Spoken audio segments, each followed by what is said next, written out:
নালিকোলে স্বাস্থ্য সচেতনতার এক গুরুত্বপূর্ণ উদ্যোগ। হুগলির নালিকোলে অবস্থিত রিলিফ ক্লিনের উদ্যোগে অনুষ্ঠিত হলো কার্ডিওগ্রাফি ও হৃদরোগ সংক্রান্ত বিশেষ সচেতনতা সভা।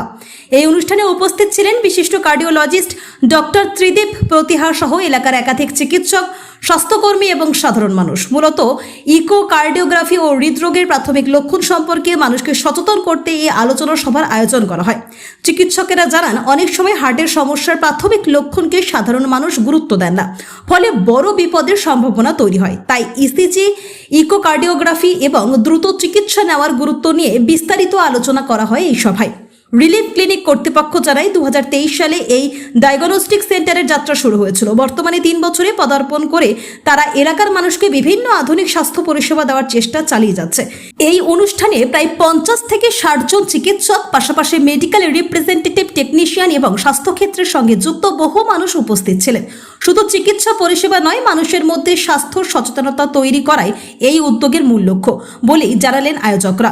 এদিনের এই সচেতনতা সভা থেকে অনেক সাধারণ মানুষও হৃদরোগের প্রাথমিক লক্ষণ ও জরুরি পরিস্থিতিতে করণীয় সম্পর্কে গুরুত্বপূর্ণ তথ্য জানতে পেরেছেন বলে জানান। Bureau report, Singur TV news. উনি অত্যন্ত ব্যস্ত মানুষ, আমার অন্যান্য প্রোগ্রাম আছে, তো এবার উনি ওনার পিপিটি প্রেজেন্টেশন শুরু করবেন। আজকে আমাদের মূল বক্তব্য হচ্ছে যে ইকো কার্ডিওগ্রাফি, সেটা কি, কখন করতে হবে বা করে কি লাভ। এবার ইকো কার্ডিওগ্রাফি মানে হচ্ছে, ইকো মানে হচ্ছে সাউন্ড, কার্ডিও মানে হার্ট, আর গ্রাফ মানে হচ্ছে যে একটা যেরকম একটা গ্রাফ, সেরকম ইকো কার্ডিওগ্রাফি একটা ছবি। তো সেই ছবি দিয়ে আমরা দেখার চেষ্টা করি যে হার্টের স্ট্রাকচারের কোনো গন্ডগোল আছে কিনা, যে হাতটা দেখতে কিরকম, হাতের কোনো জায়গাটা ছোটো বড় হয়ে গেছে কিনা, কোনো জায়গাটা মোটা পাতলা কিছু আছে কিনা, সেখান থেকে দেখে বোঝার চেষ্টা করি যে হাতের কী সমস্যা, কতটা সমস্যা আছে। এবার ইকো কার্ডিওগ্রাফি আর ইউএসজি একই মেশিনে হয়। ইউএসজিও যেরকম পেটের আল্ট্রাসাউন্ড, ইকো কার্ডিওগ্রাফি সেরকম হার্টের আল্ট্রাসাউন্ড। এবার হার্টের ইকো কার্ডিওগ্রাফি দুরকম হয়, একটা হচ্ছে ট্রান্সথোরাসিক, যেটা আমরা কমনলি করি বুকের ওপর দিয়ে, আর কিছু কিছু স্পেশাল ক্ষেত্রে যেখানে বুকের ওপর দিয়ে বাইরে থেকে দেখা যাচ্ছে না ভালো হয়, সেটাও অনেক ক্ষেত্রে হচ্ছে ট্রান্সইসোফেজিয়াল ইকো কার্ডিওগ্রাফি একটা হয়। সেটা মানে হচ্ছে এন্ডোস্কোপি করে আমাদের গ্লাস নালীর ভেতরে, ইসোফেগাসের ভেতরে, সেখানে ইকো প্রোব রেখে সেইখান থেকে একটা ইকো করা যায়। তো নর্মালি আমরা ট্রান্সথোরাসিক ইকো কার্ডিওগ্রাফি করে থাকি। এবার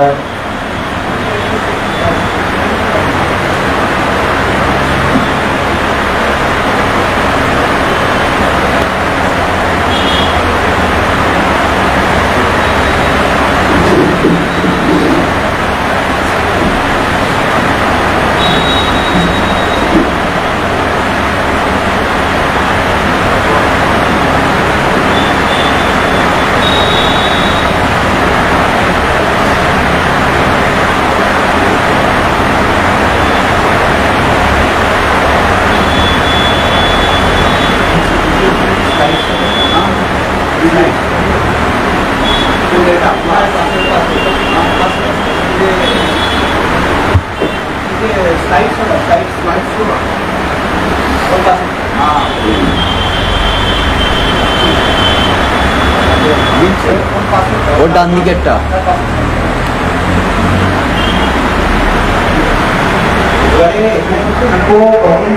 করতে লাগবে। তাহলে একটা হচ্ছে আমরা সবাই জানি যে বুকে ব্যথা হচ্ছে, তার ক্ষেত্রে ইকো করতে লাগতে পারে। এবার এই বুকের ব্যথা হার্টের ব্যথা হতে পারে, তো হার্টের ব্যথা নাও হতে পারে। তা হার্টের ব্যথা কীরকম হবে, বুকের সেটা সাধারণত বাঁ দিকে হয়, সেটা কাজকর্ম করলে বা সিঁড়ি দিয়ে উঠলে, এক্সারসাইজ করলে তখন বেশি হচ্ছে, আবার রেস্ট দিলে কমে যাচ্ছে। সেটা হচ্ছে টিপিক্যাল হার্টের ব্যথা। কিন্তু এই টিপিক্যাল চেস্ট পেন সবসময় নাও হতে পারে। পেশেন্টের অনেক সময় যারা এলআরডি পেশেন্ট, বয়স্ক মানুষ বা ফিমেলদের যাদের সুগার থাকে, তাদের সবসময় যখন টিপিক্যাল চেস্ট পেন না হলেও হার্টের সমস্যা থাকতে পারে বা শ্বাসকষ্ট, এইগুলো হচ্ছে টিপিক্যাল ইন্ডিকেশন। এবার এগুলো ছাড়াও অনেক সময় পেশেন্টের কিছু কিছু এমন জিনিস থাকে যেগুলো অনেক সময় হার্টের সমস্যা বলে বুঝতে পারা যায় না। তার মধ্যে একটা হচ্ছে সিনকো, মানে পেশেন্ট অজ্ঞান হয়ে যাচ্ছে বারবার। পেশেন্ট যদি বারবার সেন্সলেস হয়ে যায়, সেটা অনেক সময় মানে তার এর জন্য হতে পারে, হার্টের থেকে হতে পারে। বা পেশেন্টের ফ্যাটি, মানে পেশেন্ট বলছে আমি খুব ক্লান্ত হয়ে যাচ্ছি, কাজ করতে পারছি না, তাড়াতাড়ি আলা হয়ে যাচ্ছে, এবার সেটা রক্ত কম থাকার জন্য হতে পারে, তার কিছু ভিটামিন ডেফিসিয়েন্সির জন্য হতে পারে, কিন্তু সেই সব ওষুধ খেয়েও তার ফ্যাটিক আর ঠিক হচ্ছে না, তখন সেটা হার্টের থেকে হতে পারে। তাহলে হার্টের রোগ সাধারণত চেস্ট পেইন, তার প্যালপিটেশন, বুক ধড়ফড়, শ্বাসকষ্ট ছাড়াও হচ্ছে ফ্যাটিক বা সিনকোপ নিয়ে প্রেজেন্ট করতে পারে। সেই সমস্ত ক্ষেত্রে ইকো একটা ইন্ডিকেশন আছে। সেকেন্ড হচ্ছে, যদি পেশেন্টের আমি একটা ইসিজি দেখলাম, সে কোনো কারণে হয়তো সমস্যার জন্যই করে থাকুক, বা তার কোনো একটা অপারেশন হবে, তার জন্য তার একটা ইভ্যালুয়েশন একটা করতে গিয়ে ইসিজি করা হয়েছে একটা, সেই ইসিজির মধ্যে সেখানে কিছু কিছু নন স্পেসিফিক চেঞ্জেস আছে, মানে টিপিক্যাল হার্ট অ্যাটাক বা হার্টের থাকলে অনেক সময় কী হয় যে এসটি সেগমেন্ট যেটা থাকে সেটা এলিভেটেড হয়, মানে এসটি সেগমেন্ট উঁচু হয়ে যাচ্ছে, বা এসটি ডিপ্রেশন বা টি ওয়েভ ইনভার্সন এইসব থাকলে সেটা হচ্ছে টিপিক্যাল হার্টের সমস্যা একদম ইন্ডিকেট করে। কিন্তু এটা ছাড়াও অনেক সময় রিপোর্টে থাকে যে নন স্পেসিফিক এসটিডি চেঞ্জেস, মানে এক্স্যাক্টলি কি আছে শিওর না, কিন্তু নর্মাল ঠিক নয়, রেট অনেক বেশি, তার শ্বাসকষ্ট হচ্ছে বলছে, তার রেসপিরেটরি রেট অনেক বেশি। এবার জেনারেলি কি হয়, যখন পেশেন্টের যে কোনো কারণে শ্বাসকষ্ট হচ্ছে, তার হার্ট রেট রেসপিরেটরি রেট দুটোই বাড়ছে। মানে একটা পেশেন্টের সিওপিডি আছে, বা একটা পেশেন্টের নিউমোনিয়া হয়েছে, সর্দি কাশি খুব করেছে, সর্দি বসে গিয়ে তার শ্বাসকষ্ট হচ্ছে, কিন্তু এই যে পালস রেট আর রেসপিরেটরি রেটের যে রেশিও, মানে যদি আমি একটা পেশেন্টের পালস রেটকে রেসপিরেটরি রেট দিয়ে ভাগ করি, তাহলে ইউজুয়ালি সেটা হচ্ছে 4 বা 4-এর কাছাকাছি হয়। মানে একটা পেশেন্টের দেখলাম যে হার্ট রেট হচ্ছে 100, তাহলে তার রেসপিরেটরি রেট মোটামুটি 20-25 হয়। এবার যদি কোনো পেশেন্টের কোনো শ্বাসকষ্টের কারণ যদি সর্দি, সিওপিডি, অ্যাসমা বা নিউমোনিয়া এইগুলো হয়, তাহলে ইউজুয়ালি এই রেশিওটা প্রিজার্ভ হয় না, মানে হার্ট রেটকে রেসপিরেটরি রেট দিয়ে ভাগ করলে সেটা 3 বা 3-এর কম হয়। এবার যদি পেশেন্টের দেখা যাচ্ছে যে হার্ট রেট বেশি, রেসপিরেটরি রেট বেশি, কিন্তু heart rate divided by respiratory rate করলে সেটা 4 আসছে, অথচ দুটোই বেশি, তাহলে সেই ক্ষেত্রে সেটা একটা কার্ডিয়াক কজ আমরা সাসপেক্ট করি, সেই ক্ষেত্রে একটা ইন্ডিকেশন থাকে। প্লাস হচ্ছে হার্টে কোনো অ্যাবনর্মাল সাউন্ড পাচ্ছে, যে অ্যাবনর্মাল সাউন্ডটা হতে পারে যে তার অ্যানিমিয়ার জন্য অনেক সময় হার্টে অ্যাবনর্মাল সাউন্ড হয়, বয়স বেশি হলে হয়, অনেক সময় কম বয়স্ক বাচ্চাদের হয়, কিন্তু বেশিরভাগ ক্ষেত্রে হার্টে অ্যাবনর্মাল সাউন্ড পেলে ইউজুয়ালি সেটা কোনো একটা হার্ট ডিজিজকে ইন্ডিকেট করে। তো এগুলো হচ্ছে বিভিন্ন রকম ইন্ডিকেশন যাতে আমরা ইকো করে থাকি। এবার এই পিপিটিটা প্রেজেন্টেশনের পরে আপনাদেরকে ওইটা দিয়ে দেওয়া হবে চিন্তার জন্য।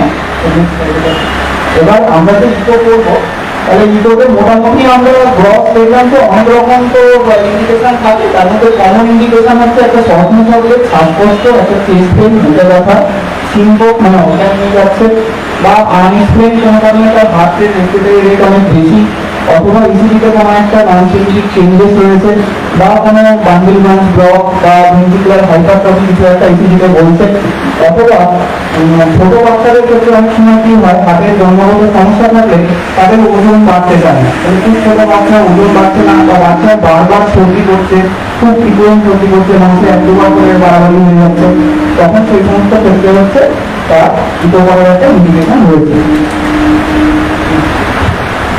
এবার ইকোতে হচ্ছে আমরা 2-3 রকম মানে ইমেজ আমরা নিই, তার মধ্যে একটা হচ্ছে যেটা সব থেকে প্রমিনেন্ট বা সব থেকে কমন, সেটা হচ্ছে ভি মোড ইকোকার্ডিওগ্রাফি। এই ভি মোডে হচ্ছে হাতের স্ট্রাকচারটা দেখা যায় যে কোন জায়গাটা কিরকম। এবার সেখানে আমরা বিভিন্ন অ্যাঙ্গেল থেকে, বিভিন্ন পজিশন থেকে হাতকে দেখি, ঠিক যেরকম ইসিজি হচ্ছে আমরা অনেকগুলো লিড নিই, এক একটা লিড হাতের কারেন্টকে এক এক দিক থেকে অবজার্ভ করে, ঠিক সেরকমই ইকোতে হচ্ছে অনেক রকম ভিউ থাকে। তো সেখানে এটা যেমন কমন একটা হচ্ছে প্যারাস্টার্নাল লং অ্যাক্সিস ভিউ, এখানে হচ্ছে হাতকে লম্বা ভাবে কাটলে যেটা হবে সেটা দেখা যায়। তাহলে এখানে আমরা লেফট এট্রিয়াম, লেফট ভেন্ট্রিকেল এইগুলো দেখি, হাতের দেওয়ালটা কোনো জায়গায় সরু মোটা কিছু আছে কিনা সেইগুলো অবজার্ভ করি। পাশের ছবিগুলো হচ্ছে একটা এপিকাল 4 চেম্বার, নিজের এপিকাল 5 চেম্বার ভিউ, এখানেও হচ্ছে হাতের আমরা মানে গ্রস স্ট্রাকচার ভালভগুলোতে আমরা দেখতে পাই। এখানে হচ্ছে কোনো জায়গায় ভালভে কোনো লিক করছে কিনা, বা কোনো জায়গায় কোনো আনস্টেমাটিস হয়ে গেছে, ভালভটা সরু হয়ে গেছে, সেইগুলো এখানে ভালো বুঝতে পারা যায় না। এখানে দেখা যায় যে হাতটা দেখতে কোনো রকম ভাবে অ্যাবনর্মাল কিনা, বা হাতের দেওয়ালগুলো বেশি মোটা হয়ে গেছে, বা কোনো চেম্বার যেটা হয়তো নর্মালি আমরা জানি যে লেফট ভেন্ট্রিকেলটা একটু বড় হবে রাইট ভেন্ট্রিকেলের থেকে, এট্রিয়াম গুলো ছোট হবে, ভেন্ট্রিকেল গুলো বড় হবে, তো সেইগুলো কোনো গন্ডগোল আছে কিনা আমরা ভি মোডে প্রথমে দেখি। এবার ভি মোডে দেখার পরে তারপরে আমরা কতগুলো সেখানে মেজারমেন্ট দিই, যেগুলো রিপোর্টের সঙ্গে যে প্লেট দেওয়া হয় সেই প্লেটে এই ইন্টারভেনগুলো সব থাকে। এখন ডান দিকে যে ছবিটা আছে সেই ছবিটাতে হচ্ছে কমন যেটা সব থেকে মেইন যেটা ছবিটা সেইটা থাকে, সেখানে হচ্ছে ওই যে আইভিএসডি, এলভিপিডব্লিউ, এগুলো হচ্ছে হাতের বিভিন্ন বিভাগের মাপগুলো। আইভিএসডি মানে ইন্ট্রাভেন্ট্রিকুলার সেপ্টাল থিকনেস, মানে রাইট ভেন্ট্রিকুলার লেফট ভেন্ট্রিকুলার মাঝের দেয়ালটা কতটা মোটা। এলভিআরবিডি মানে হচ্ছে যে ডায়াস্টলের সময় এলভি মানে লেফট ভেন্ট্রিকুলারের ইন্টারনাল ডায়ামিটারটা কতটা, মানে ডায়াস্টলের হাতটা কতটা সাইজের আছে। এলভিআইডিএস মানে হচ্ছে যে সিস্টলের সময় লেফট ভেন্ট্রিকুলারের সাইজটা কতটা, তাহলে ডায়াস্টল কতটা সিস্টলে কতটা, সেখান থেকে আমরা ক্যালকুলেট করতাম ইজেকশন ফ্র্যাকশন। মানে হাতের মধ্যে যদি আমি 100 ml ব্লাড ডায়াস্টলের সময় দিই, তারপরে সিস্টলের সময় দেখা গেল সিস্টলের পরে সেখানে 40 ml ব্লাড রয়ে গেল, তাহলে 100 ml ডায়াস্টলের সময় ছিল, সিস্টলের পরে সেখানে 40 ml থাকবে। তার মানে আর যে পাম্প করলো 60 ml ব্লাডকেও পাম্প করলো, ওই 100 ml পেয়েছিল 60 ml কে পাম্প করে বার করে দিয়েছে, তাহলে রিজেকশন ফ্র্যাকশন হচ্ছে 60%। এইখান থেকে আমরা রিজেকশন ফ্র্যাকশন ক্যালকুলেট করি। আর বাম দিকে ছবিগুলো আছে সেখান থেকে হচ্ছে আমরা যে অ্যাওটার যে রুট সেটা কতটা মোটা। অনেক সময় অ্যাওটিক অ্যানিউরিজম থাকে অনেক পেশেন্টের, অ্যাওটার ব্লাড ভেসেলটা ফুলে যায়, সেখান থেকে বিভিন্ন রকম সিমটম প্যালপিটেশন, সিম্পোমেশন হয়। তো সেই অ্যাওটার ডায়ামিটারটা কতটা, অ্যাওটিক ভালভটা কতটা ফুলছে কতটা বন্ধ হচ্ছে, মানসাল ভালভ কতটা ফুলছে বন্ধ হচ্ছে, সেইগুলো আমরা দেখি। এবার এই ছবিটাকে বলা হচ্ছে এম মোড। এম মোড মানে হচ্ছে যেখানে আমরা বি মোড করলাম সেইখানেই টাইমের রেসপেক্টে ওই ভ্যালুগুলো কিভাবে চেঞ্জ হচ্ছে তার একটা গ্রাফ দেখা। তাহলে সেইখান থেকে মোশন বা মুভমেন্ট, মানে টাইমের সঙ্গে যে মুভমেন্ট হচ্ছে হাতের বিভিন্ন পোর্শনে সেইটা আমরা দেখি। বি4 হচ্ছে মানে শুধু স্ট্রাকচারটা, মানে এর ফুলফর্মটা আমার ঠিক এদিকে জানা নেই। হ্যাঁ বডি স্ট্রাকচার অফ দ্য মানে বডি স্ট্রাকচার বলতে পারে। হ্যাঁ স্ট্রাকচারটা কিরকম হয়েছে সেটা বি মডেল দেখলাম, এই মডেল হচ্ছে টাইমের সঙ্গে তার কিরকম চেঞ্জ হচ্ছে সেটা দেখলাম। আচ্ছা, এবার ইজেকশন ফ্র্যাকশন নিয়ে বলি যে নর্মালি আমরা ইজেকশন ফ্র্যাকশন নিয়ে খুব বেশি অবসেস, যে ইজেকশন ফ্র্যাকশন কম মানে হার্টের কন্ডিশন খুব খারাপ, আর ইজেকশন ফ্র্যাকশন বেশি মানে ভালো। কিন্তু ইজেকশন ফ্র্যাকশনটা কম হলে সত্যি খারাপ, সেটা নিয়ে কোনো ডাউট নেই। কিন্তু ইজেকশন ফ্র্যাকশন নর্মাল হলে বা হাই থাকলেও সেটা হার্টের কোনো সমস্যাটা থাকতে পারে। মানে ইজেকশন ফ্র্যাকশন নর্মাল মানে যে পেশেন্টের হার্টটা নর্মাল সেটা কিন্তু ইন্ডিকেট করে না। আচ্ছা, এবার নর্মাল ইজেকশন ফ্র্যাকশন ইউজুয়ালি এখন এটা গাইডলাইন অনুযায়ী হচ্ছে 55 থেকে 70 হচ্ছে নর্মাল, কিন্তু 40%-এর নিচে হলে তখন আমরা তাকে লো বলি। তো 40% থেকে কমে গেছে তখন ওটা এক্স্যাক্টলি লো বলা হয়। এবার 55-এর ওপর ইউজুয়ালি থাকে নর্মাল হলে ইউজুয়ালি।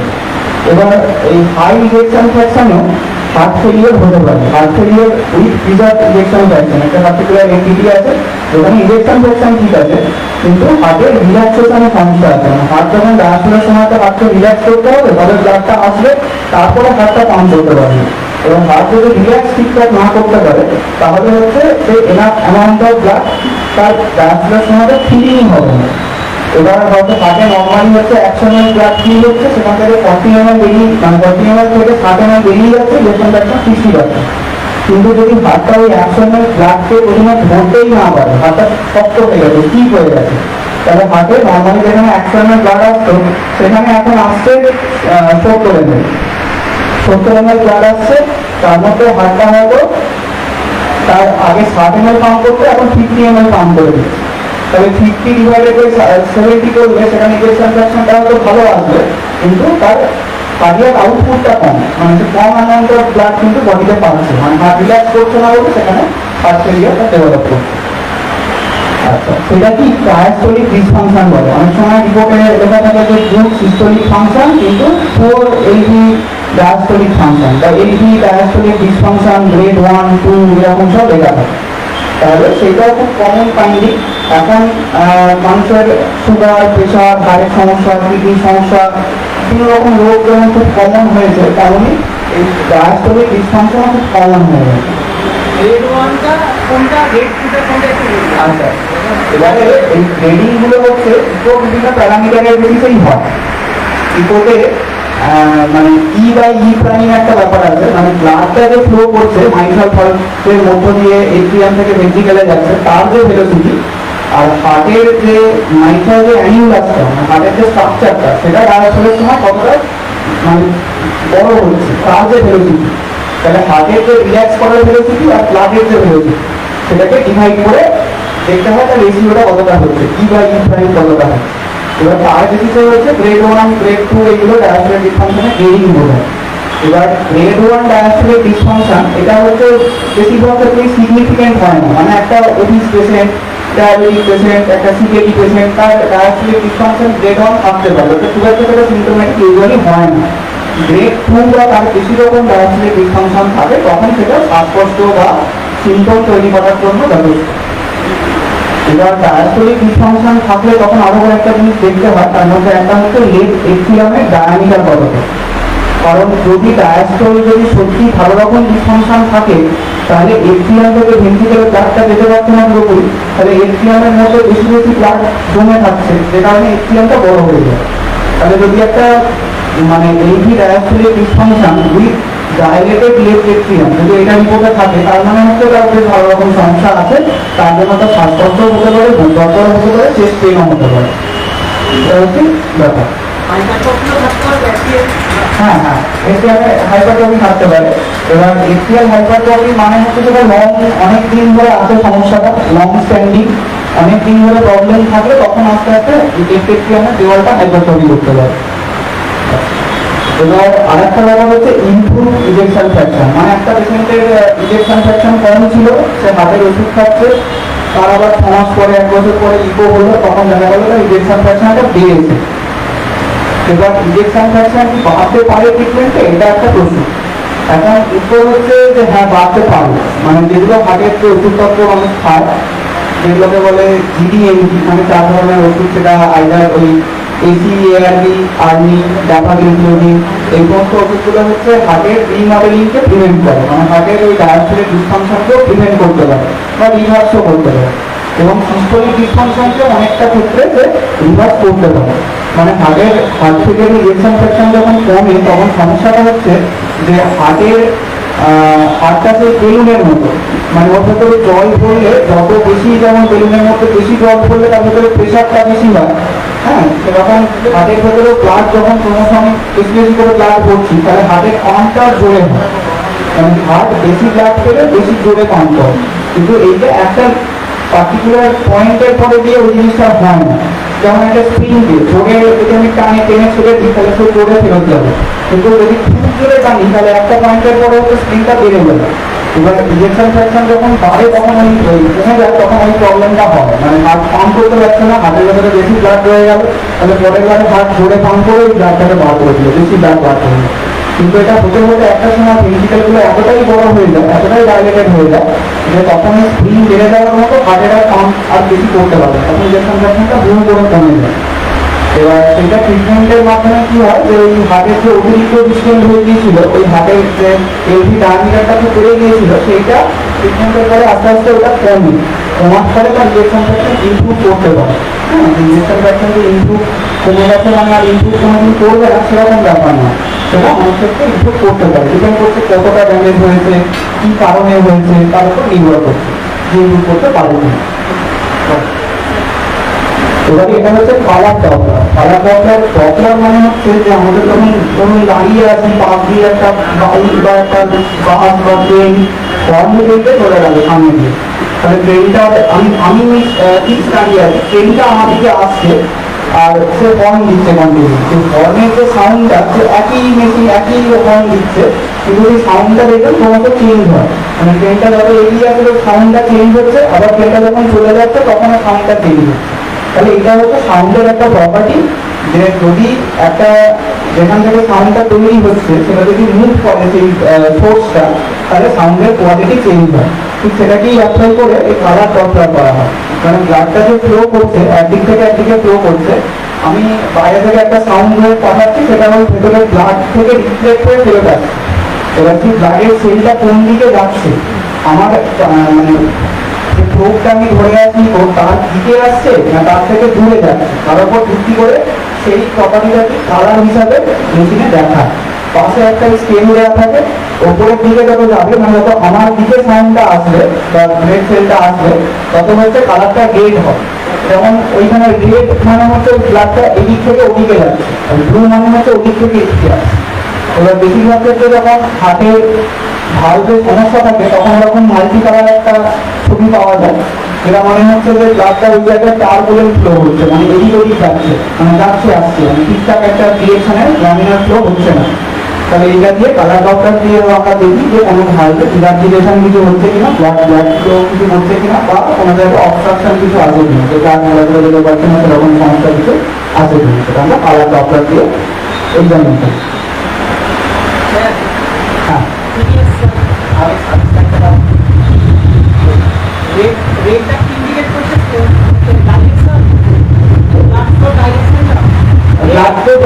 ব্লাড ফ্লো ডাইরেকশনটা যদি প্রোবের দিকে হয় তাহলে ও একটা কালার দেখায়, মানে এখানে লাল মানে হচ্ছে ওই পাশে দেওয়া হবে উপরের দিকে লাল, মানে ব্লাডটা যদি এটা তো এখানে ফ্লোটা ধরে আছে উপরে, তাহলে এই ব্লাড সেলগুলো হচ্ছে আমার দিকে যাচ্ছে লাল মানে, আর ব্লু মানে হচ্ছে আমার থেকে দূরে যাচ্ছে, প্রোবের থেকে দূরে যাচ্ছে, নিচের দিকে যাচ্ছে। ছবিটা দেখি তাহলে মানে ভেন্টিলের থেকে অ্যাক্টিভের দিকে যাচ্ছে না অ্যাক্টিভের থেকে ভেন্টিলের? হ্যাঁ, এই লালটা মানে হচ্ছে এট্রিয়াম থেকে ভেন্ট্রিকেলের দিকে যাচ্ছে, আর এখানে যেটা ব্লু দেখাচ্ছে এটা 5 চেম্বার ব্লু, তো মানে এখানে হচ্ছে ওটা আউটার ভিতরে ঢুকছে ব্লাডটা, মানে যেটা ব্লুটা ওটা হচ্ছে লেফট ভেন্ট্রিকেল থেকে আউটার মধ্যে ব্লাডটা যাচ্ছে, আর যেটা ওই মাল্টি কালারটা ওইটা হচ্ছে যে ব্যাক ফ্লো করছে, মানে মাইক্রো ভাবে ইলার্জিলেশন আছে, ভেন্ট্রিকেল থেকে ব্যাকে এট্রিয়ামে ব্লাড চলে আসছে।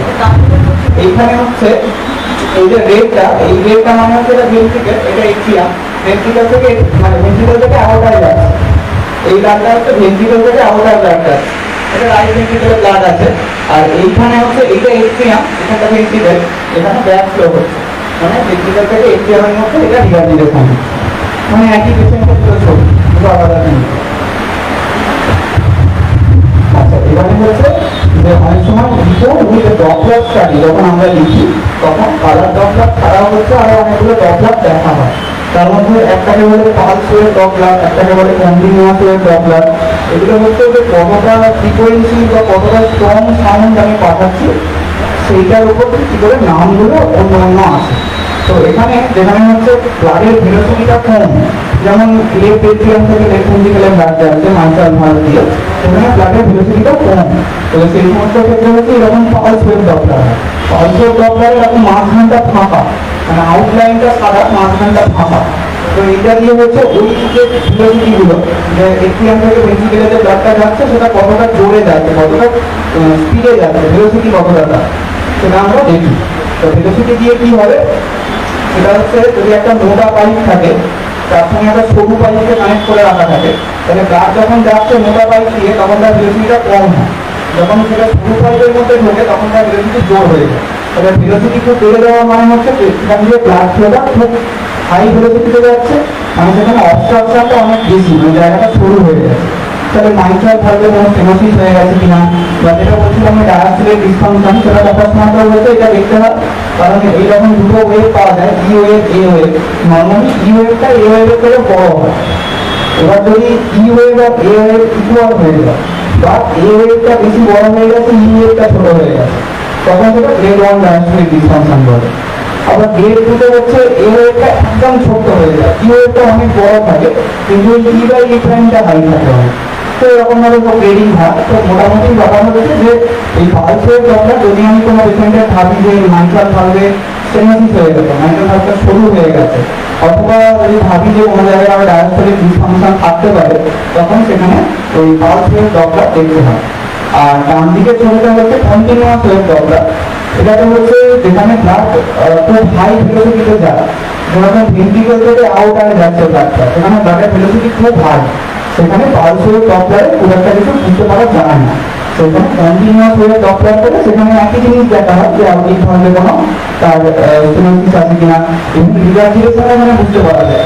যেমন ওইদিকে শরীরের নিচের দিকে যে কার্ভটা সেটা হচ্ছে মানে যেটা হওয়ার কথা অ্যাকচুয়ালি, মানে যেটা আউটার ব্লাডটা যাচ্ছে সেইটা, আর উপরের দিকে যে ত্রিভুজগুলো ওইগুলো হচ্ছে রিভার্সিলেশন হচ্ছে, মানে আউটিক রিভার্সিলেশনও পেশেন্টটা আছে।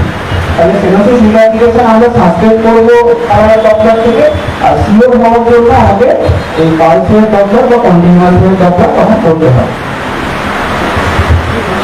আর এইটা হচ্ছে টিস্যু ডপলার, যেটা এক্স্যাক্টলি যেটা ডায়াস্টোলিক ডিসফাংশন দেখার জন্য সব থেকে যেটা মানে সিওর ইন্ডিকেটর বা যেটা দিয়ে গ্রেডিং ভালোভাবে করা যায় সেটা হচ্ছে এইটা।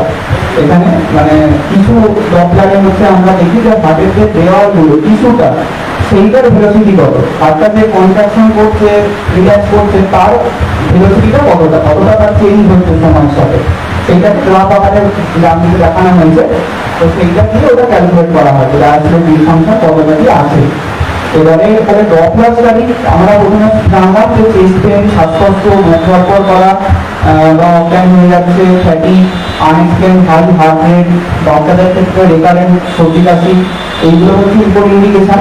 তবে তার মধ্যে এবার ইকো উইথ ডপলার তার ইন্ডিকেশন কি, যদি আমি পেশেন্টটার হার্টে অ্যাবনর্মাল সাউন্ড পাচ্ছি, অ্যাবনর্মাল সাউন্ড বেশিরভাগ ক্ষেত্রে এরকম রিল্যাক্সেশন বা সিনোসিসের জন্য হয়, তাহলে হার্টে অ্যাবনর্মাল সাউন্ড পেলে সেটা ডপলারের একটা ইন্ডিকেশন। সেকেন্ড হচ্ছে যদি পেশেন্টটার একটা ডায়াস্টোলিক ডিসফাংশন আমি পাচ্ছি নর্মাল ইকোতে, কিন্তু পেশেন্টটার কোনো হাইপার টেনশন নেই, ওবেসিটি নেই, সিকেডি নেই, মানে ডায়াস্টোলিক ডিসফাংশন হওয়ার মতো সেরকম কোনো কারণ নেই, অথচ ডায়াস্টোলিক ডিসফাংশন হচ্ছে, তখন তার একটা মানে ভালভুলার প্রবলেম থাকতে পারে, সেই ক্ষেত্রে একটা ইন্ডিকেশন। থার্ড হচ্ছে যদি পেশেন্টটার শ্বাসকষ্ট বা বুক ধরপড় করছে, ইসিজি করা হয়েছে, ইসিজিতে কিছু কিছু নন স্পেসিফিক চেঞ্জেস আছে, কিন্তু ইকোতে সেরকম কিছু স্পেসিফিক চেঞ্জ নেই, তখন ডপলার ইকো একটা ইন্ডিকেশন সেটা। মানে শ্বাসকষ্ট বা বুক ধরপড় অনেক সময় মাইট্রাল স্টেনোসিস হয়েছে পেশেন্টের, তখন অনেক সময় পেশেন্টের নর্মাল ইকো মানে ইকো 2D বা ইকো পালা ডপলার নর্মাল থাকতে পারে, কিন্তু সেখানে পালস ওয়েভ ডপলার বা কন্টিনিউয়াস ওয়েভ ডপলার করে ছোটখাটো যেগুলো হয়তো সমস্যা মাইট্রাল ভালভের কিছু সিনোসিস বা রিভার্সিলেশন তখন সেখানে দেখতে পাওয়া যায়, আদারওয়াইজ দেখা যায় না।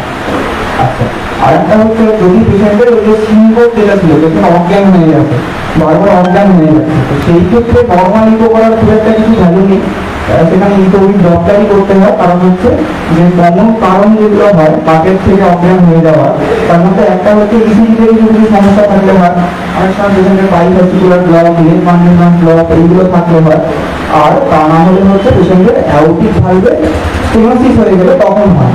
এবার অ্যাওরটিক স্টেনোসিস কালার ডক্টরে খুব একটা কিছু ভালো ফাইন্ডিং পাওয়া যায় না, কারণ ব্লাড ওখানে এমনি হাই ভেলোসিটিতে ফ্লো করে, ডক্টরে এমনি মানে মাল্টি কালার একটা সিগন্যাল দেখায়, তো সেইখানে কন্টিনিউয়াস ওয়েভ ডপলার করলে তখন অ্যাওরটিক আছে কি নেই সেটা শিওর বুঝতে পারা যায়। তো এইগুলো হচ্ছে ইকো উইথ ডপলারের ইন্ডিকেশন। তাহলে ইকো রিপোর্টে আমরা যখন একটা ইকো রিপোর্ট দেখবো সেখানে কি কি দেখবো, একটা তো হচ্ছে তার হার্টের যে ক্যাভিটিগুলো সেখানে কোনো ডায়ালেটেড ক্যাভিটি কিছু আছে কিনা, একটা ডায়ালেটেড লেফট এট্রিয়াম বা ডায়ালেটেড লেফট ভেন্ট্রিকেল এগুলো অবভিয়াসলি ইন্ডিকেট করে তার হার্টের একটা সমস্যা আছে। কিন্তু ডায়ালেটেড রাইট ভেন্ট্রিকেল সেটা সবসময় হার্টের সমস্যা থেকে সেটা প্রমাণ হয় না, ডায়ালেটেড রাইট ভেন্ট্রিকেল অনেক সময় মানে শ্বাসকষ্ট, নিউমোনিয়া এইসব কারণে অন্য কারণেও হতে পারে। আচ্ছা, এবারে হচ্ছে আরডব্লিউ একটা রিপোর্টে থাকে রিজিওনাল ওয়াল মোশন অ্যাবনরমালিটি, এটা মানে হচ্ছে হার্টে কোনো জায়গায় অ্যাটাক কিছু মানে হয়েছে কিনা, সেটা প্রেজেন্ট অ্যাটাক হতে পারে বা পাস্ট অ্যাটাক হতে পারে। হার্টের কোনো একটা অ্যান্টিরিয়র ওয়ালে, ল্যাটারাল ওয়ালে কোনো একটা জায়গায় যদি আরডব্লিউ থাকে তার মানে হচ্ছে সেই জায়গাটা একটা হার্ট অ্যাটাক তার হয়েছে, সেটা এখন হয়ে থাকতে পারে বা আগেও হয়ে থাকতে পারে। আর গ্লোবাল হাইপোকাইনেসিয়া মানে হচ্ছে যে হার্টের শতকরা দেওয়ালি কম মুভ করছে, মানে শতকরা দেওয়ালি সমস্যা, সেটা হতে পারে যে ছোট ছোট করে ছোট ছোট হার্ট অ্যাটাক মানে বারবার হয়েছে, হয়ে গোটা হার্টের শতকরা দেওয়ালি নষ্ট হয়ে যায়, সেটা হতে পারে। বা অনেক সময় জেনেটিক কিছু কিছু রোগে তার জন্য হার্ট অ্যাটাক ছাড়াও এটা গ্লোবাল হাইপোকাইনেসিয়া পেশেন্টের থাকতে পারে। আচ্ছা, ARPR মানে হচ্ছে মার্কার রিগার্ডিটেশন, ডায়াস্টোলিক রিগার্ডিটেশন, অ্যাওরটিক রিগার্ডিটেশন, পালমোনারি রিগার্ডিটেশন। তাহলে এই রিগার্ডিটেশনগুলো অনেক সময় পেশেন্টের থাকে মাইল্ড এমআর, মাইল্ড টিআর এগুলো রিপোর্টে থাকে। এবার মাইল্ড এমআর বা মাইল্ড টিআর সেটা অনেক সময় পেশেন্টের ফিজিওলজিক্যাল হতে পারে, নর্মালি থাকতে পারে। যদি পেশেন্টের অ্যানিমিয়া থাকে, পেশেন্টের সেই সময় হয়তো জ্বর ছিল বা পেশেন্ট সেই সময় খুব অ্যাংজাইটি চিন্তা করছিল, সেই তাতেও মাইল্ড একটা এমআর মাইল্ড টিআর একটা হতে পারে। সেজন্য মাইল দেওয়া মাইল দেওয়া সেটাই। আচ্ছা, ডিগার্জিটেশন মানে হচ্ছে নর্মালি ধরুন এটিএম থেকে ভেন্ট্রিকলে ব্লাড যায়, কিন্তু ভেন্ট্রিকল থেকে এটিএমে আসতে পারে না। কারণ হচ্ছে যে দরজাটা একদিকে খোলে, মানে এই দরজাটার মতো দরজা থেকে ওই দিক থেকে এদিকে আসা যাবে, কিন্তু এই দিক থেকে যদি দরজাটা ওদিকে ঠেলি তাহলে ওইটা ওই দিকে আর যাবে না, আটকে যাবে। হাটেরও সেরকম ব্যাপার, মানে হাটে ওই দরজাগুলো ভালগুলো একদিকেই খোলে। কিন্তু যদি এই দরজাটা মনে করুন এই যে ফ্রেমটা দরজা এটা বড় হয়ে গেল কোনো কারণে, দরজাটার তুলনায় ফ্রেমটা বড় হয়ে গেল, তাহলে দরজাটা ওই দিকেও খুলে যাবে। তাহলে ওই দিক থেকেও লোক ঠেলে এদিকে আসতে পারবে, এদিক থেকেও লোক ঠেলে ওই দিকে যেতে পারবে। তো হাটে সেরকম যদি মাইট্রাল ভালভটা যদি উল্টো দিকেও খুলে যায়, মানে ভেন্ট্রিকল থেকে ব্লাড এটিএমে চলে আসে, তাহলে সেটা হচ্ছে মাইট্রাল ডিগার্জিটেশন। ট্রাইকাস্পিড ডিগার্জিটেশন মানে রাইট ভেন্ট্রিকল থেকে রাইট এটিএমে ব্লাড চলে আসে, ট্রাইকাস্পিড ডিগার্জিটেশন। অ্যাওটিক ডিগার্জিটেশন মানে অ্যাওটা থেকে ভেন্ট্রিকলে ব্লাড চলে আসে, সেটা অ্যাওটিক ডিগার্জিটেশন। পালমোনারি আর্টারি থেকে রাইট ভেন্ট্রিকলে ব্লাড চলে আসে, সেটা হচ্ছে পালমোনারি ডিগার্জিটেশন। এবার এআর বা পিআর যদি থাকে সেটা সবসময় সিগনিফিকেন্ট, সেটা মাইল্ড হলেও সিগনিফিকেন্ট। কিন্তু মাইল্ড এমআর বা মাইল্ড পিআর পেশেন্টের এমনিও থাকতে পারে, বিভিন্ন অন্য কারণেও হয়। হার্টের সমস্যাটা নেই, সে নর্মাল, কিন্তু তার হয়তো অ্যানিমিয়া আছে, তখন হয়তো মাইল্ড পিআর একটা হতে পারে। সেজন্য মাইল্ড এমআর মাইল্ড পিআর এগুলো খুব একটা সিগনিফিকেন্ট নয়। এমআর পিআর সিগনিফিকেন্ট হতে গেলে মডারেট বা সিভিয়ার যদি হয়, অথবা তার সঙ্গে তার একটা এট্রিয়াম ডাইলেট করে গেছে, দেখা যাচ্ছে যে হয়তো মাইল্ড এমআর তার সঙ্গে ডাইলেটেড লেফট এট্রিয়াম, এইটা সিগনিফিকেন্ট। কারণ তার এমআরটা অনেকদিন ধরেই তার মানে আছে, হয়ে ধরে তার লেফট এট্রিয়ামটা বড় হয়ে গেছে, তখন সেটা সিগনিফিকেন্ট। কিন্তু বাকি সব কিছু নর্মাল, শুধু মাইল্ড এমআর মাইল্ড পিআর এটার কোনো ট্রিটমেন্ট ইউজুয়ালি লাগে না। তারপরে তার ঠিক উল্টোগুলো, হ্যাঁ অবশ্যই অ্যান্টিরিয়র হাইপোকাইনেসিয়া মানে তার একটা হার্ট অ্যাটাক হয়েছে, হ্যাঁ অ্যান্টিরিয়র ওয়ালে হার্ট অ্যাটাক হয়েছে। অ্যান্টিরিয়র ওয়ালেরই মানে সব থেকে এরিয়াটা বড় বা রোল সব থেকে বেশি, কারণ এবার সেখানে পোস্টিরিয়র ওয়াল বা অ্যান্টিরিয়র হাইপোকাইনেসিয়া মানে তার বড় বড় হার্ট অ্যাটাক হয়েছে। যদি ল্যাটারাল ওয়াল হাইপোকাইনেসিয়া হলো বা অ্যান্টেরোল্যাটারাল ওয়াল হাইপোকাইনেসিয়া, ইন্ট্রোল্যাটারাল হাইপোকাইনেসিয়া, এপিক্যাল হাইপোকাইনেসিয়া, এরকম একটা একটা থাকে, তার একটা ছোট হার্ট অ্যাটাক। আর যদি বলে যে অ্যান্টিরিয়র ওয়াল হাইপোকাইনেসিয়া মানে বড় হার্ট অ্যাটাক, পোস্টিরিয়র ওয়াল হ্যাঁ হাইপোকাইনেসিয়া মানে হার্ট অ্যাটাক। এবং হাইপোকাইনেসিয়াটা কোন জায়গায় তার উপর বা কতটা জায়গা জুড়ে তার উপর নির্ভর করছে কত বড় অ্যাটাক। যদি অ্যান্টিরিয়র ওয়ালটা পুরোটা হাইপোকাইনেসিয়া হয় মানে খুব বড় অ্যাটাক হয়েছে, হ্যাঁ পুরো ইন্টিরিয়র ওয়ালটা হাইপোকাইনেসিয়া মানে বড় অ্যাটাক হয়েছে, পোস্টিরিয়র ওয়ালটা হাইপোকাইনেসিয়া মানে বড় অ্যাটাক হয়েছে। কিন্তু শুধু বলে যে অ্যান্টেরোল্যাটারাল হাইপোকাইনেসিয়া মানে ছোট্ট একটা জায়গায় হাইপোকাইনেসিয়া, বা ইন্টেরোল্যাটারাল সেটা মানে ছোট অ্যাটাক হয়েছে। তো সেই ক্ষেত্রে হ্যাঁ চেস্ট পেন অবশ্যই চেস্ট পেন হতে পারে।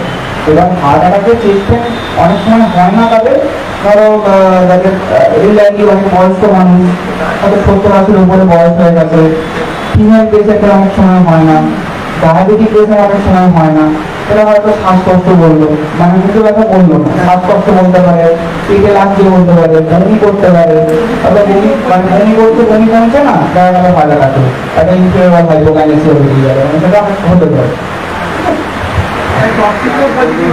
হ্যাঁ আচ্ছা, টপটি মানে টপটি হচ্ছে অলওয়েজ ইন্ডিকেটেড চেস্ট পেন যদি হয় আর ইসিজি যদি নর্মালও থাকে, তাও সেখানে টপটির একটা ইন্ডিকেশন কিন্তু স্ট্রংলি আছে। ইভেন যদি আমি ভাবি যে তার চেস্ট পেনটা cardiac chest pain, trop T negative, ECG normal, তাহলে গাইডলাইন বলে যে 1 ঘন্টা পরে তুমি আবার ইসিজি টপটি রিপিট করে দেখো, কারণ ইসিজি বা টপটিতে চেঞ্জ আসতে সময় লাগে।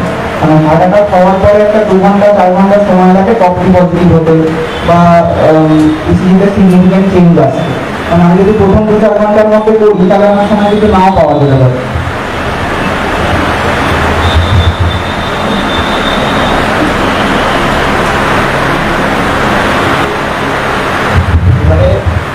রিগার্জিটেশনের উল্টো হচ্ছে স্টেনোসিস, মানে সেই ভালভটা সরু হয়ে যাচ্ছে, মাইট্রাল স্টেনোসিস মানে মাইট্রাল ভালভ সরু হয়ে গেছে। লেফট এট্রিয়াম থেকে লেফট ভেন্ট্রিকলে ব্লাড যাওয়ার কথা, কিন্তু সেইখানে ভালোভাবে যেতে পারছে না, ব্লাডটা অবস্ট্রাকশন হয়েছে, হ্যাঁ সেইটাকে হচ্ছে মাইট্রাল স্টেনোসিস। এবার এমএস টিএস হ্যাঁ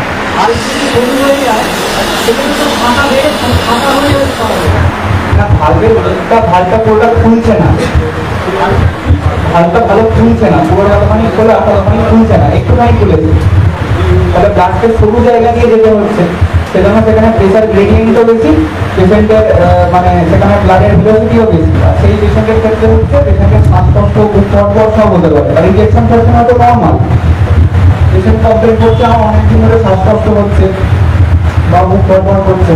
তা এরকম পেশেন্ট অনেক সময় শ্বাসকষ্ট বলতে পারে না, মানে পেশেন্ট বলবে যে আমার একটা কষ্ট হয়, আমাদের শরীরটা দুর্বল লাগে, এরকম বলবে। কারণ এদের শ্বাসকষ্টটা খুব আস্তে আস্তে ডেভেলপ করে তো অনেকদিন ধরে, তো যে কারণে পেশেন্টের কি হয় তখন ভালো করে জিজ্ঞেস করতে হয় তুমি আগে কি কাজ করতে। তো আগে আমি রাজমিস্ত্রি কাজ করতাম, এখন একটা দোকানে এই কাজ করি। এখানে রাজমিস্ত্রি কাজ ছেড়ে দিলে কেন? তখন বলতে যে আগে তো তুই মাথায় ভারী হিটফিট নিয়ে উঠতে হতো, আর উঠতে পারি না, কষ্ট হয়, সেজন্য এখন এই বসে বসেই দোকান চালায়। মানে এইরকম তাদের অনেক দিন ধরে 20-30 বছর ধরে স্লোলি ডেভেলপ করে, সেটা এমএস এর শ্বাসকষ্ট। হার্ট অ্যাটাকের শ্বাসকষ্ট বা হার্টের ব্লক হলে তার শ্বাসকষ্ট হচ্ছে খুব অ্যাকিউট হয়, তো দেখুন বলতে পারে যে হ্যাঁ শ্বাসকষ্ট হচ্ছে আমার। কিন্তু এই এমএস টিএস এর শ্বাসকষ্টগুলো খুব আস্তে আস্তে ডেভেলপ করে। অলরেডি কমে যাবে।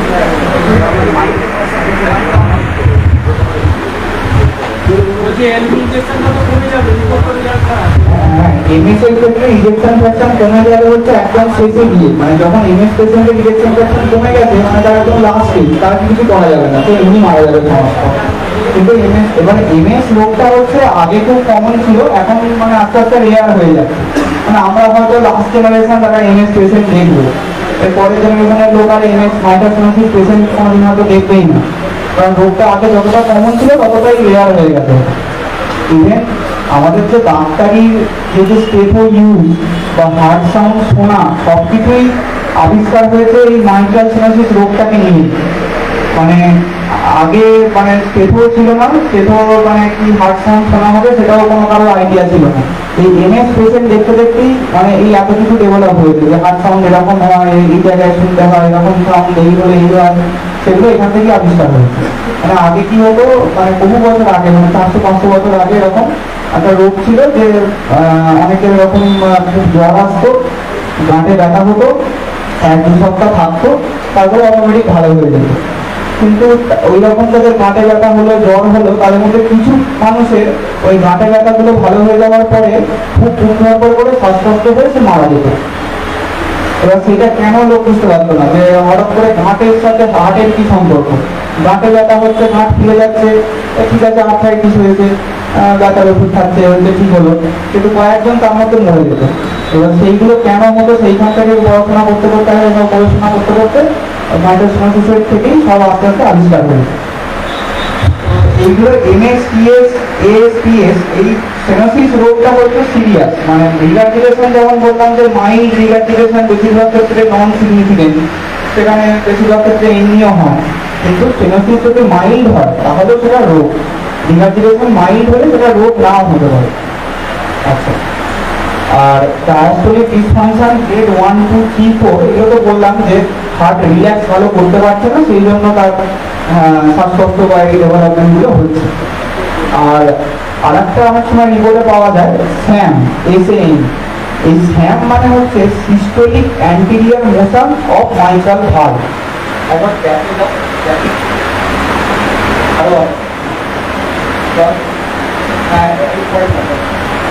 এখানে এইটা হচ্ছে অ্যাওর্টিক ভালভ আর এইটা হচ্ছে মাইট্রাল ভালভ, দুটো একদম পাশাপাশি থাকে। এবার অনেক সময় কি হয় জেনেটিক্যালি, এইটা হচ্ছে ইন্টারভেন্ট্রিকুলার সেপ্টাম, মানে রাইট ভেন্ট্রিকল লেফট ভেন্ট্রিকলের মাঝে দেয়াল হচ্ছে এইটা। যদি এইটা অনেকটা জেনেটিক্যালি খুব মোটা হয়, ইন্টারভেন্ট্রিকুলার সেপ্টামটা খুব মোটা, তো মোটা হওয়ার জন্য কি হয় সিস্টোলের সময় ভেন্ট্রিকল ব্লাডটাকে চেপে এখান থেকে অ্যাওর্টায় পাঠানোর চেষ্টা করছে, কিন্তু এই জায়গাটা এতটাই মোটা যে এখানে ব্লাডটা অবস্ট্রাকশন হচ্ছে, ব্লাডটা ভালো যেতে পারছে না, সেজন্য মাইট্রাল ভালভে গিয়ে ধাক্কা মারছে। সিস্টোলের সময় ব্লাডটা মাইট্রাল ভালভে গিয়ে ধাক্কা মারে, তার জন্য মাইট্রাল ভালভে একটা মানে মোশন হয়, এবং সেইটার জন্য পেশেন্টের অনেক সময় চেস্ট পেন হতে পারে। অনেক সময় খবরে দেখা যায় যে হয়তো অ্যাপারেন্টলি একটা হেলদি খেলোয়াড় সে হঠাৎ করে মানে মাঠে সাডেন কার্ডিয়াক ডেথ হয়ে গেছে, হঠাৎ করে মারা গেছে হার্ট অ্যাটাক হয়ে, একটা হেলদি ইয়ং পার্সন হঠাৎ করে মারা গেল। তো অনেক সময় তাদের ওই HCM একটা রোগ হয়, হাইপারট্রফিক কার্ডিওমায়োপাথি, সেই রোগটা থাকে। তো সেই ক্ষেত্রে যদি পেশেন্টের chest pain, unexplained chest pain বা সিনকো হচ্ছে, সেই পেশেন্টের অনেক সময় এই রোগটার জন্য হতে পারে, HCM এর জন্য। এই HCM ইন্ডিকেট করে হচ্ছে যে ইন্টারভেন্ট্রিকুলার সেপ্টামটা মোটা হবে আর তার একটা ওই স্যাম থাকে, systolic anterior motion of mitral valve. মানে মাইট্রাল ভালভটা সিস্টোলের সময় মুভমেন্ট হয় না, রাত্রের সময় খোলে আর সিস্টোলের সময় বন্ধ হয়ে যায়। কিন্তু ওই ইন্টারভেন্ট্রিকুলার সেপ্টাম মোটা হওয়ার জন্য ব্লাড অবস্ট্রাকশন হয়ে ওই মাইট্রাল ভালভে ধাক্কা মারার জন্য অনেক সময় স্যাম হতে পারে। এবার সেই স্যাম বলা মানে হচ্ছে পেশেন্টের খুব সিরিয়াস হার্টের সমস্যা আছে, অ্যাপারেন্টলি তার যদি এখন সিমটম বেশি কিছু নাও থাকে, তার হঠাৎ করে যে কোনো দিন কার্ডিয়াক ডেথ হতে পারে। সেই জন্য তাকে সেভাবে তাকে প্রিকশন নিতে হবে, তার ওষুধপত্র খাওয়া বা কিছু জিনিস মেনে চলা সেইগুলো করতে হয়। সেই জন্য নিয়ম পার্সনের ক্ষেত্রে স্যাম যদি রিপোর্টে বলে, সেটা বুঝতে হবে যে স্যাম মানে ওই HCM রোগের একটা ইন্ডিকেশন সেটা। ঠিক আছে, তাহলে আমরা উপর ডিসকাস করলাম যে উপর ইন্ডিকেশন কি কি, কখন ইকো করতে হয়, কখন নর্মালি যদি ব্লক পান তাহলে সেক্ষেত্রে কি ইন্ডিকেশন করবে? ব্লক বলতে ভালবে না, মানে যেটা আমরা করোনারি আর্টারি ডিজিজ বলি। দুটোই। আচ্ছা, যদি ভালভে অবস্ট্রাকশন থাকে, মানে স্টেনোসিস যদি থাকে, তাহলে সেই ক্ষেত্রে তার আইডিয়া হচ্ছে সার্জারি, অপারেশন করতে হবে। এবার সেই অপারেশনটা কখন লাগবে সেটা ডিপেন্ড করছে পেশেন্ট কতটা সিমটোম্যাটিক তার উপরে। যদি পেশেন্ট সিমটোম্যাটিক হয়, মাইট্রাল ভালভ স্টেনোসিস বা কোনো ভালভের স্টেনোসিস আছে, তাহলে ইমিডিয়েট সার্জারি লাগবে। আর সার্জারি মানে একদম ওপেন হার্ট সার্জারি। আর যদি পেশেন্টের সিমটোম্যাটিক না হয় তাহলে, বা বেশি সিমটম নেই, তখন তাকে ওষুধপত্র দিয়ে কিছুদিন অবজার্ভ করা যেতে পারে। আচ্ছা, এবার যদি হার্টে ব্লক বলতে যদি মানে করোনারি ব্লক বোঝান, যে হার্ট অ্যাটাক যাতে হয়, সেইটা হলে ইকোতে চেঞ্জ কি হতে পারে, সেটা এক নম্বর কি চেঞ্জ হতে পারে না, পেশেন্টের একটা RWM থাকতে পারে বা পেশেন্টের গ্লোবাল হাইপোকাইনেসিয়া থাকতে পারে। এবার যদি এইগুলো থাকে, তখন পেশেন্টের সেই ক্ষেত্রেও দেখতে হয় যে পেশেন্টের মানে সিমটম সিভিয়ারিটি কতটা। যদি পেশেন্টের ওষুধপত্র খেয়ে সিমটম কন্ট্রোলে থাকে, তাহলে সেইখানে ইমিডিয়েট অ্যানজিও ইন্ডিকেশন নেই। যদি না এবার যদি RWM থাকে, একটা বড় এরিয়াতে RWM আছে, তখন অথবা পেশেন্টটা খুব সিভিয়ারলি সিমটোম্যাটিক পেশেন্ট, এবার তখন সেই ক্ষেত্রে হচ্ছে পেশেন্টের অ্যানজিও করে দেখতে হবে কতটা ব্লক কোন কোন আর্টারিতে আছে। যদি মোর দেন 90% তার ব্লক থাকে, তখন তাকে সেই আর্টারির মধ্যে স্টেন্ট বসাতে হয়। এবার যদি 70% থেকে 90% থাকে, তখন সেখানে বলে অপশনাল, মানে যদি মনে হয় যে সেফ থাকার জন্য বাই চান্স যদি হার্ট অ্যাটাক হয়ে যায়, সেই জন্য তখন স্টেন্ট করে নিতে পারে, সেটা তার অপশন দেওয়া হবে। আর যদি 70% কম থাকে, তখন সেখানে বলা হয় যে এখন করা দরকার নেই, ওষুধপত্র খেলেই আস্তে আস্তে ঠিক হবে, অসুবিধা নেই। এবার এই ব্লকটা কত পার্সেন্ট সেটা হচ্ছে এনজিও দিয়ে বুঝতে পারা যায়, ইকোতে বুঝতে পারা যায় না। কিন্তু ইকো করে যদি RWM আমি পাই বা গ্লোবাল হাইপোকাইনেসিয়া পাই, সেটা মানে হচ্ছে তার একটা সিগনিফিকেন্ট ব্লক ব্লকে আছে। এবার ইকোতে যদি সিগনিফিকেন্ট তার RWM বা গ্লোবাল হাইপোকাইনেসিয়া বা গ্রেড 3-4 ডায়াস্ট্রিক ডিসফাংশন যদি এরকম কিছু না থাকে, তার মানে তার খুব বেশি ব্লক নেই, হয়তো থাকলেও তার অ্যাটলিস্ট 50-60% হয়তো ব্লক আছে। তো সেই ক্ষেত্রে ওষুধ দিয়ে তাকে ম্যানেজ করা যেতে পারে। তাহলে ইকো করার একটা ইন্ডিকেশন এটাও, যেটা তাকে এনজিও করতে লাগবে সেটা দেখার জন্য। কি অ্যাঞ্জিওগ্রাফিতে এটা কি জানা যায়? হ্যাঁ, এবার সিটি এনজিও হচ্ছে মানে খুব হাইলি সেন্সিটিভ কিন্তু লো স্পেসিফিসিটি। মানে হচ্ছে যে সিটি এনজিওতে বললো ওর হার্টটা নর্মাল, মানে আমি শিওর যে ও নর্মাল, ওর সমস্যা নেই। কিন্তু সিটি এনজিওতে বললো ওর ব্লক আছে, তাহলে থাকতেও পারে নাও থাকতে পারে, এরকম ব্যাপার। ওই জন্য মানে আইডিয়ালি হচ্ছে সিটি করোনারি এনজিও। এখন যেটা আমরা আগে করতাম TMT, ট্রেডমিল টেস্ট, যার ক্ষেত্রে আমার ডাউট হচ্ছে যে থাকতে পারে ভালো রকম সিগনিফিকেন্ট ব্লক থাকতে পারে, তাকে আমরা TMT করাই। এবার TMT করার আগে একটা ইকো করতে হয়, ইকোতে RWM পেয়ে গেলে TMT করার কিছু মনে হয় না, বা TMT মানে করবেও না, তার ক্ষেত্রে এনজিও করতে বলবে ঠিক। কিন্তু এই TMT সমস্যাটা হচ্ছে TMT দুটোই কম, সেন্সিটিভিটিও কম, স্পেসিফিসিটিও কম। মানে TMT কারণ নেগেটিভ, অথচ তার পরের দিন হার্ট অ্যাটাক হয়ে যেতে পারে। আবার TMT পজিটিভ, তাহলেও তার মানে হার্ট অ্যাটাক নাও হতে পারে। TMT মানে যেহেতু সেন্সিটিভিটি স্পেসিফিসিটি কম, সেই জন্য মানে এখন সিটি করোনারি এনজিও হচ্ছে অ্যাজ পার গাইডলাইন মানে ফার্স্ট ইনভেস্টিগেশন অফ চয়েস। মানে যদি আমার মনে হয় পেশেন্টের হার্টে ব্লক আছে, আমি সিটি করোনারি এনজিও করবো। কারণ যেটা ইনভেসিভ করোনারি এনজিও, যেটা মানে আধার এরিয়া ডিরেক্ট যে ক্যান্সারে করা হয়, সেইটাতে হচ্ছে একটা মানে অনেক রকম কমপ্লিকেশন হওয়ার একটা রিস্ক থাকে। যদিও কমপ্লিকেশন বেশিরভাগ ক্ষেত্রে হয় না, তাও 100-র মধ্যে একজনের হয়। এবার যদি আমি সব পেশেন্টের এনজিও করতে শুরু করি, তাহলে অনেক পেশেন্টেরই কমপ্লিকেশন হবে। এবার সেই জন্য কমপ্লিকেশনের মধ্যে হাতের যে আর্টারি থেকে ব্লিডিং বেশি হতে পারে, এটা তো কমন। প্রচুর ব্লিডিং হয়ে পেশেন্টের সবাই চলে গেল, একটা এম্বোলিজম হয়ে গেল, একটা পরে তার হাতে ওই জায়গাটায় নেক্রোসিস গ্যাংগ্রিং শুরু হলো, এরকম কমপ্লিকেশন হয়। এটা 100-র মধ্যে একজনের হয়। এবার ওই জন্য সবার পর মানে ইনভেসিভ এনজিও প্রথমে বলে না, বলে যে সিটি করোনারি এনজিও আগে করো। যদি সিটি করোনারি এনজিও নেগেটিভ হয় তাহলে কিছু করার দরকার নেই, যদি পজিটিভ হয় তখন ইনভেসিভ এনজিও করে তার একদম আমি সিওর দেখবো যে কত পার্সেন্ট লোক 90%-এর উপরে থাকবে, সেই সিটিকে স্টেন্ট বসিয়ে দেওয়া হবে। এরকম আর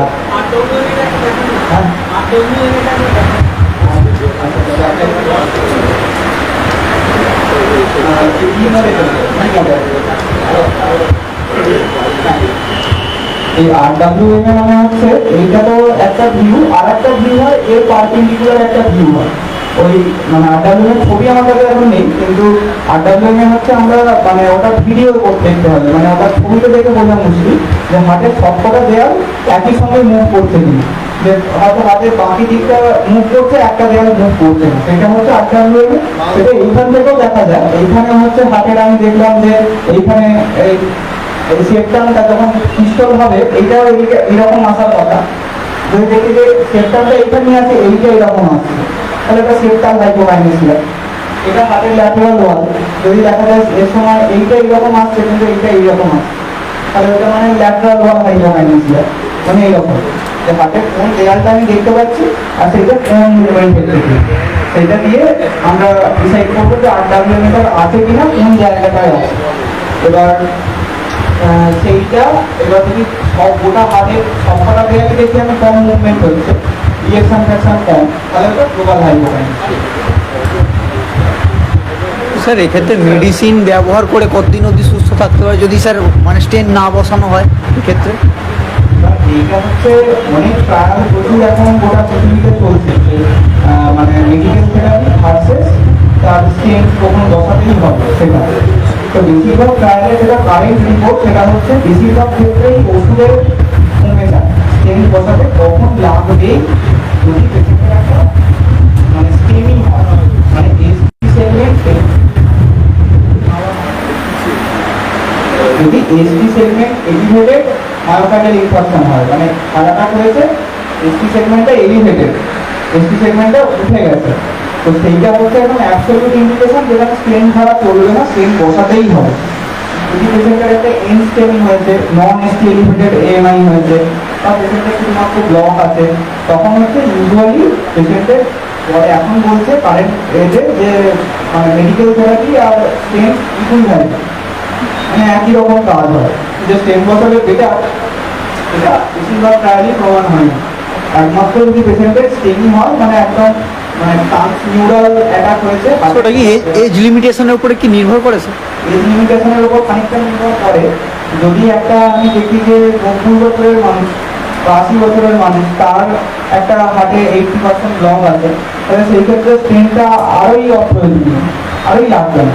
কারণ যে অত ব্লক থাকা সত্ত্বেও 80 বছর অবধি বেঁচেছে, তার হার্টে অটো বাইপাস হয়ে গেছে, মানে ওই যেখানটা ব্লক ছিল আশেপাশ দিয়ে ব্লাড ভেসেল বসিয়ে ওই জায়গাটা বাইপাস করে দিয়ে তার স্টেন করাও যায় না করাও যায়।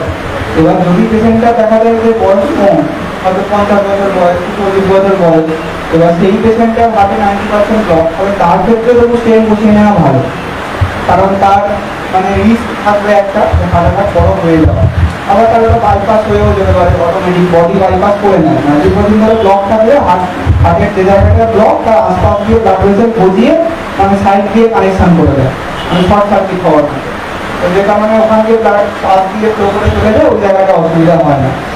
এবার অনেক সময় আবার এই যে হার্টের যে ব্যথা বা করোনারির যে ব্লক, অনেক সময় কি হয় মাইক্রোভাস্কুলার অ্যানজাইনা হয়, মানে হার্টের তো স্টেন বসাতে গেলে বড় ভেসেলে বসাতে হবে, মানে একদম ছোটো ছোটো ব্লাড ভেসেলে স্টেন বসানো যায় না। তাহলে হার্টের যে বড় 4টে ভেসেল হয়তো একদম ঠিক আছে, ওখানে মধ্যে ব্লক নেই, কিন্তু ওগুলোর যে ব্রাঞ্চ হয়েছে সেই ছোটো ছোটো ব্রাঞ্চের ভেতরে ব্লক আছে, তখন সেই ক্ষেত্রে হচ্ছে মানে স্টেন বসানো যাবে না, সেই ক্ষেত্রে ওষুধ দিয়ে যেটুকু ছাড়া সারবে। তো সেই বেসিসেই তার উপরই হচ্ছে গবেষণা সব করে দেখা গেছে যে তাতে ওষুধ দিয়ে আউটকাম যথেষ্ট ভালো, মানে স্টেন্ট না বসিয়েও সেই মাইক্রোভাস্কুলার অ্যাঞ্জাইনা পেশেন্ট তাদেরকে একটা সেই রোগটার নাম হচ্ছে অ্যানোকা বা ডিনোকা বলে। তো সেই রোগটাতেও হচ্ছে সেটা একই রকম সিভিয়ার রোগ, মানে হার্টের বড় ভেসেলের রোগে।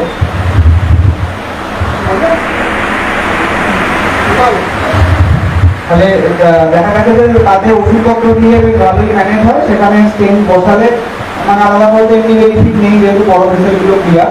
আর ছোট ভেসেলে স্টেন্ট না বসালেও দেখা গেছে মর্টালিটি রেট একই রকম। সেই জন্য এখন বড় ভেসেলেও মানে ব্লক থাকলে মেডিকেল থেরাপি দেখা গেছে যে মানে আরসিটি এখনো চলছে, অনেক আরসিটি দেখা গেছে বেশিরভাগই আউটকামে বলছে যে stent is equivalent to medical management. এবার একমাত্র যদি পেশেন্টের বড় হার্ট অ্যাটাক হয় তখন তার একটা মানে স্টেন্ট বসানোর ইন্ডিকেশন থাকে। আর কারণ হচ্ছে যে মানে হার্টের মেইন যে জায়গাটায় অ্যাটাকটা হয়েছে বা যেখানটা হার্টের সেলগুলো মারা গেছে, সে তার আশেপাশের খানিকটা সেল সেগুলোকে বাঁচানো যায়, মানে ইমিডিয়েট তখন অ্যাঞ্জিওগ্রাফি করে স্টেন্ট বসানো গেলে মানে আজকে হার্ট অ্যাটাক হয়েছে, আমি যদি কালকের মধ্যে তারা এনজিও করতে পারি, ওই স্টেন্ট বসিয়ে দেবে, তাহলে হার্টের সেল ডেটটা কম হবে, কম সেল মরবে, তাহলে পরে তার হার্ট ফেলিয়ারটা কম হবে। কিন্তু যদি অনেকদিন ধরে দেখা গেছে যে অনেকটা তার বাড়াবাড়ি অলরেডি হয়ে গেছে, হার্ট থেকে ইজেকশন ফ্র্যাকশন কমে গেছে। এবার হ্যাঁ, আর একটা হচ্ছে যদি পেশেন্টের ইজেকশন ফ্র্যাকশন খুব কম হয়, পেশেন্টের ইজেকশন ফ্র্যাকশন 40%-এর নিচে, পেশেন্টের একটা অ্যান্টিরিয়র হাইপোকাইনেসিয়া আছে, তখন একটা স্টেন্টের ইন্ডিকেশন থাকে। কারণ হচ্ছে যে বাকি যে ওয়ালগুলো মুভ করছে, পোস্টিরিয়র ওয়াল, ইনফিরিয়র ওয়াল, সেইগুলো যদি মুভ করা বন্ধ করে দেয় তাহলে ইজেকশন ফ্র্যাকশনটা হঠাৎ করে হয়তো 5% হয়ে যেতে পারে। তো তার ক্ষেত্রে একটা স্টেন্ট বসিয়ে নেওয়া ভালো। বা যদি পেশেন্টটা মানে খুব সিমটোম্যাটিক হয়, ওষুধপত্র খাচ্ছে, হয়তো তার ইনজেকশন ফ্র্যাকশন মোটামুটি ঠিক আছে, কিন্তু লাস্টে ডিসফাংশন হয়তো গ্রেড 3, গ্রেড 4 হয়ে আছে, খুব সিমটোম্যাটিক, পেশেন্টটা ওষুধ খেয়ে কমছে না, তখন তাকে স্টেন্ট বসাতে হয়। আদারওয়াইজ স্টেন্ট মানে ম্যান্ডেটারি নয়, বসাতেই হবে সেরকম ব্যাপার না। সেটা কি ফ্যামিলি মানে ব্যাকগ্রাউন্ডের কিছু হতে পারে, জেনেটিক্যালি কিছু প্রবলেম থেকে কি হতে পারে? বেসিক্যালি বলতে একটা তো family history of heart disease যদি থাকে, family history of heart attack যদি থাকে, তাহলে সেটা অবভিয়াসলি একটা খুব মানে বড় রিস্ক ফ্যাক্টর পেশেন্টের একটা হার্ট অ্যাটাক হওয়া। কিন্তু যদি সেই পেশেন্টটা এলডারলি বয়স যদি মোটামুটি 50 পেরিয়ে যায়, তখন সেখানে মেডিকেল থেরাপি আর স্টেন্ট হয়ে যাবে। যদি 50-এর কম হয়, পেশেন্টটা সিমটোম্যাটিক হয়, ফ্যামিলি হিস্ট্রি থাকে, তখন সেখানে স্টেন্ট লাগতে পারে। এনজিও করে দেখে কত পার্সেন্ট লস দেখে তখন লাগতে পারে। আচ্ছা, আমার একজন রিলেটিভের, আমার ঠাকুমার প্রবলেম ছিল, মানে হার্টের প্রবলেম ছিল, সে একবার ওই ইলেকট্রিকের প্রচুর শখ খেয়ে হঠাৎ মানে ভালো হয়েছে, মানে অনেক বছর বেঁচে ছিল, প্রায় আপনার 82 ইয়ার্স অবধি বেঁচে ছিল, নর্মাল ডেথ হয়েছে, মানে এতে ডেথ হয়েছে। আর কারো কিছু প্রশ্ন আছে? বলছি স্যার, হ্যাঁ, একটা patient 60 years old, chain smoker, diabetic আছে এবং হাইপারটেনশন আছে, তাকে এনজিও চলাকালীন ডেথ হয়ে যায়, কিন্তু যখন এনজিও করতে যায় সে নিজে হেঁটে গেছে, নিজে হাসি মজা করে গেছে, মানে সুস্থ সবল দেখে মনে হয়েছে। তো এনজিও চলাকালীন ডেথ কী কী কারণে হতে পারে? আমরা যেটা ইএমআই যেটা বলি, অ্যাকিউট মায়োকার্ডিয়াল ইনফার্কশন, সেটারই মানে 5টা টাইপ আছে।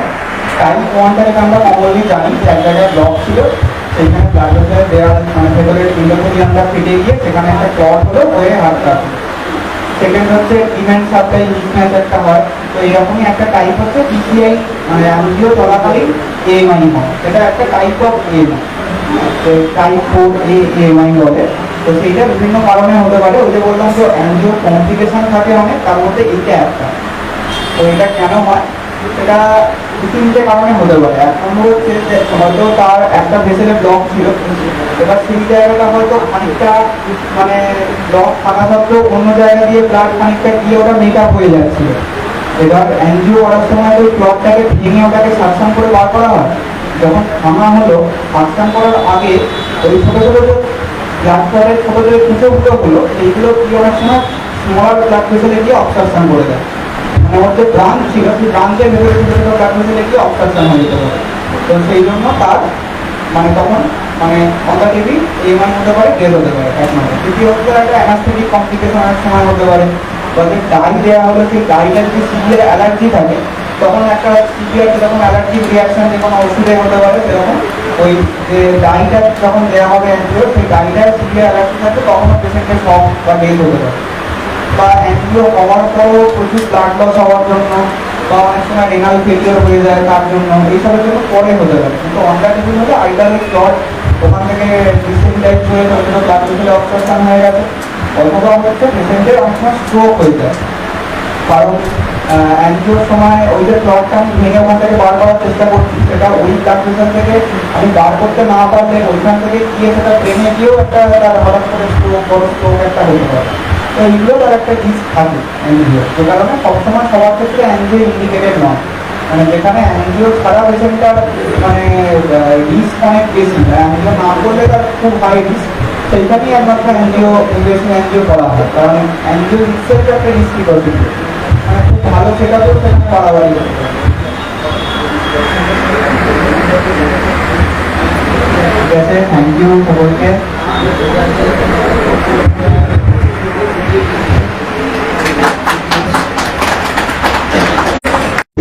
অনেক অনেক ধন্যবাদ। আপনাদের এত মূল্যবান সময় এখানে দিলেন। ডক্টর প্রতিহার অত্যন্ত নলেজেবল পার্সন, তিনি কেন ইউটিউবে করার দরকার, তার সুফল কোন সময় করতে হবে, তো সবটাই আপনাদের সাথে শেয়ার করবেন। এরা খুব ভালো ইন্টারাকশন দেখবেন। তো আপনাদের সকলকে আমার ধন্যবাদ জানিয়ে আজকের অনুষ্ঠান আমি শেষ করছি। আপনারা একটু থাকবেন। সুন্দর একটা এরকম হার্টের সমস্যা নিয়ে যে উনি যেভাবে বিস্তারিত আলোচনা করলেন, তাতে সকলেরই অনেক সুফল হবে এটা আশা করছি, এবং ডাক্তারদেরও অনেক সুবিধা হবে। বাবলু ভান্ডারী, নৌসেনপুর। তো মেনলি প্রোগ্রামটা হলো যে ইকোকার্ডিওগ্রাফি সম্বন্ধে, কোন ইন্ডিকেশনে ইকোকার্ডিওগ্রাফি লেখা হবে বা কি কি ক্ষেত্রে লেখা হবে। তো সেটা প্রোগ্রাম তো ভালোই লাগলো খুব। ডক্টর তিরুপতি আর আজকে প্রথম দেখলাম ওনাকে আর কি, নামে শুনেছি। আপনাকে সেই প্রশ্ন করছি, আপনি কি কোনো মেডিকেল রিপ্রেজেন্টেটিভ? না না না, আমি মেনলি মেডিকেল টেকনিশিয়ান আমি। হ্যাঁ, আপনি অনেক প্রশ্ন করলেন। হ্যাঁ, না না, টেকনিশিয়ান বলি প্রোগ্রাম বলি। আমি টিএমটি আমিই করি এখানে, ওনার কেসপত্রও করি। উপকৃত হবেন না, ইকোকার্ডিওগ্রাফিটা তো জেনে রাখা দরকার, কারণ যেহেতু আমরা টিএমটি করি, তো টিএমটি করতে গেলে ইকোর যে ইন্টারপ্রিটেশন গুলো ওগুলো খুব ভালোভাবে বোঝা দরকার। ইকো ইন্টারপ্রিটেশনটা ভালোভাবে না বুঝলে না বুঝে টিএমটি করাটা উচিত না। কারণ ইজেকশন ফ্র্যাকশন যদি কম থাকে, সেক্ষেত্রে যদি টিএমটি করা হয়, সেক্ষেত্রে পেশেন্টের হার্ট ফেলিওর হতে পারে। মানে ইজেকশন ফ্র্যাকশন কমে যাওয়া মানে তো ব্লাড ফ্লোটা কম হওয়া। তো ব্লাড ফ্লো যদি ব্রেনে ব্লাড ফ্লো যদি কম হয়, পেশেন্ট মাথা ঘুরে পড়েও যেতে পারে। কত বছর ধরেই পেশায়? 15 বছর। অর্ধেন্দু পাল, আমার নালিকুলেই বাড়ি। মাসে একটা করে করলে খুবই ভালো হয়, নাহলেও বছরে 4টে করলে আরো ভালো হয়। হ্যাঁ, খুব সুন্দর হয়েছে, এবং এই আয়োজন করার জন্য অসংখ্য ধন্যবাদ এই রিলিফ ক্লিনিক ম্যানেজমেন্টকে। হ্যাঁ, এরকম যেন আরো বিভিন্ন নিয়ে আমাদের সঙ্গে আলোচনা হয়, তাহলে আমরা খুবই আরো মানে গ্রাম অঞ্চলের যে চিকিৎসা মানে ডাক্তারদের তাদের আরো শিক্ষাটা আরো অনেকটা মানে ফার্স্ট স্টেজটা ধরার সাহায্য পাবো আমরা। বাড়ির মানুষকে বোঝাতে, হ্যাঁ, বাড়ির মানুষ, পাড়ার মানুষ, হ্যাঁ, সবাইকেই বোঝাতে পারবো। এরকম একটা উপলব্ধি হলো। Thank you, Asim Karmakar. Actually cardiac সমস্যা এখন ম্যাক্সিমাম লোকের হচ্ছে। আমরা একসঙ্গে সমবেত হয়ে ওনার যে এই ইয়েটা শেয়ার পেলাম, আমাদের শেখার অনেক কিছু ছিল, অনেকটা শিখতে পারলাম সমবেত ভাবে, এবং আমাদের দৈনন্দিন ডে টু ডে প্র্যাকটিসে এটা আমাদের খুব হেল্পফুল হয়। অনেক তথ্য দিলেন, অনেক কিছু। হ্যাঁ, বর্তমান কার্ডিয়াক ট্রিটমেন্টের জন্য অনেকগুলো শিক্ষণীয় ব্যাপার আমাদের জন্য শেয়ার করলেন, যেটা আমাদের ভালো লাগলো একদম অনেকটাই। আমার নাম doctor Sushant Kumar Pal, general physician. আমি প্র্যাকটিস করছি 1988 থেকে। সরি, না, আমি পার্সোনালি প্র্যাকটিস করি।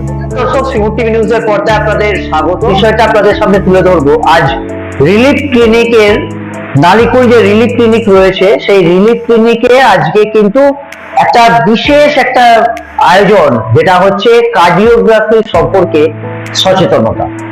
সাধারণ মানুষকে সচেতনতা, এবং সেখানেতে উপস্থিত শুধুমাত্র যে এলাকাবাসী উপস্থিত ছিলেন তা কিন্তু নয়, উপস্থিত ছিলেন একাধিক ডাক্তার।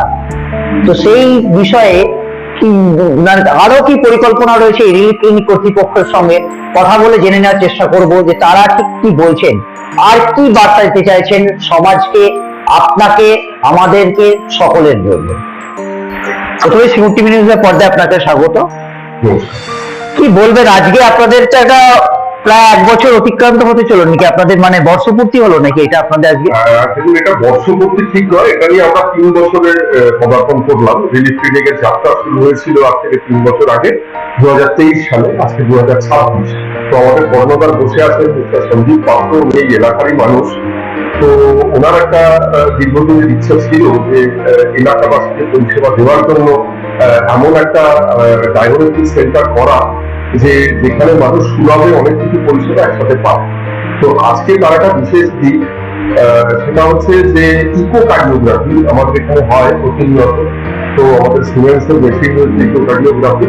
তো আজকে আমাদের এই এলাকারই একজন বিশিষ্ট চিকিৎসক কার্ডিওলজিস্ট ডক্টর ত্রিদীপ প্রতিহা, তিনি একটা সিএমই করলেন।